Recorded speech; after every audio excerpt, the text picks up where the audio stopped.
있다라는 거고요. 자, 기질성 발기부전은요, 혼자 평가할 때나 성관계 할 때나 언제나 안 됩니다. 여기서 중요한 건 요거예요. 심의성은 혼자는 멀쩡해. 특정한 상황에서만 안 돼. 그런데 기질성은 혼자 해도 여전히 약해요. 우리가 그 ABSS 그때 발기 평가를 설명을 해드릴 때 단단한 정조 1, 2, 3, 4 이렇게 소개를 해드렸고요. 유지되는 시간이 15분 이상 유지가 돼야 된다라는 말씀을 드렸죠. 그러니까 단단한 정도가 15분 이상 유지가 돼야 되는데 혼자 할 때도 충분히 단단하지도 않고 유지도 안 돼. 나 혼자 편한 상태도. 그러면 사실은 단순한 마음의 문제가 아니라 감정의 문제가 아니라는 거예요. 뭔가 신체적으로 내가 발기하거나 사정하면 안 되는 조건이 발생한 거예요. 그래서 이제 원인이 뭐냐? 신체적인 원인이 있는 거예요. 뭐 굉장히 많습니다. 많은데 그냥 큰 것들만 좀 대강 설명을 해드리면 성신경이 쉽게 피로해지거나 쇠약해서 나타나는 경우도 있고, 그다음에 이제 혈관의 문제들, 혈관이 이제 손상을 받거나 끈적끈적하거나 또는 뭐 혈관에 이제 변형이 오거나 동맥경화 같은 뭐 이런 경우, 음경 해면체가 섬유화가 진행된다거나, 그다음에 비만, 살이 막 쪄서 음경 쪽으로 이동하는 혈관과 신경에 대한 어떤 그 지방에 대한 물리적 압박이 좀 존재하다가, 그다음에 이제 대사질환, 고혈압, 당뇨, 고지혈증 뭐 이런 것 등등에 대해서 노출이 될 경우, 뭐 이외에도 많습니다. 뭐 음주, 그다음에 담배를 많이 노출되는 경우, 뭐 그 외에도 굉장히 많은 요소가 있습니다. 그리고 해법은 뭐냐면 이 원인들을 치료해야 돼요. 그러니까 이런 요건들 때문에 내가 지금 발기가 되고 사정하는 상황들이 우리 인체에서 좀 저항을 주는 거예요. 그럼 하면 안 됩니다 라고 나한테 지금 신호를 주고 있는 일종의 시그널이라고 생각하시면 되고요.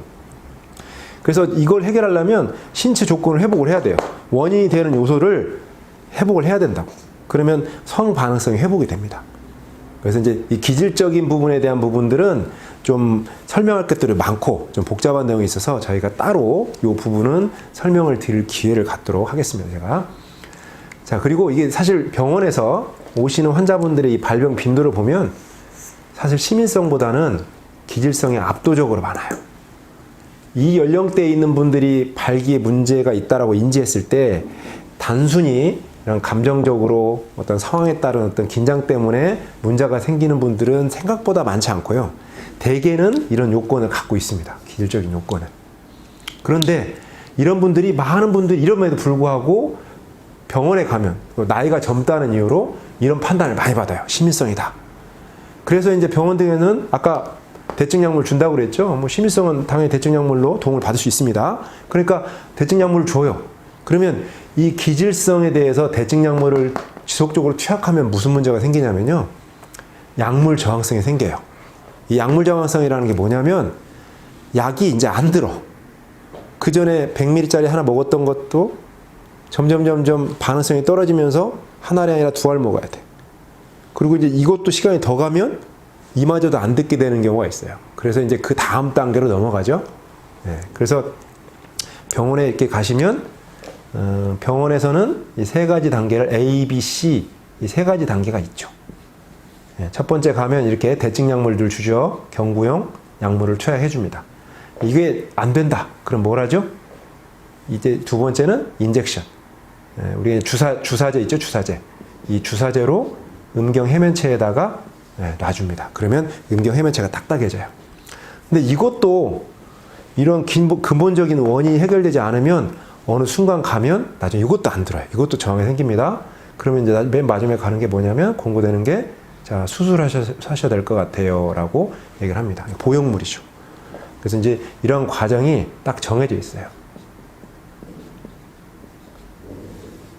그런데 사실은 여기 있는 원인 등을 잘 파악을 하고요. 요거 치료하시면 약물 저항성이 높아진 상황도 나중에 개선시킬 수 있고 얼마든지 예전의 내 모습으로도 회복을 할 수가 있습니다. 그렇기 때문에 자, 시민성이냐 요 기질성이냐를 판단하는 문제는 되게 중요한 문제가 되겠죠. 왜냐, 내가 실제로 기질성인데 요 조건으로 받아들여서 계속 이런 대증약물에 의존한다면 나중에 이것도 안 되는 순간이 오니까 제대로 처음부터 원인에 맞는 치료를 하는 게 필요하겠다라는 설명을 드릴 수 있겠습니다. 그리고 이제 이후에 앞서서 말씀드렸듯이 기질성 환경에 대한 문제, 어떤 이유 때문에 내가 몸이 발기 문제가 생겼고 또 요거에 대한 구체적인 회복은 어떻게 진행할 것인지에 대한 부분들은 저희가 따로 챕터를 마련해서 진행하도록 하겠습니다. 자, 감사합니다.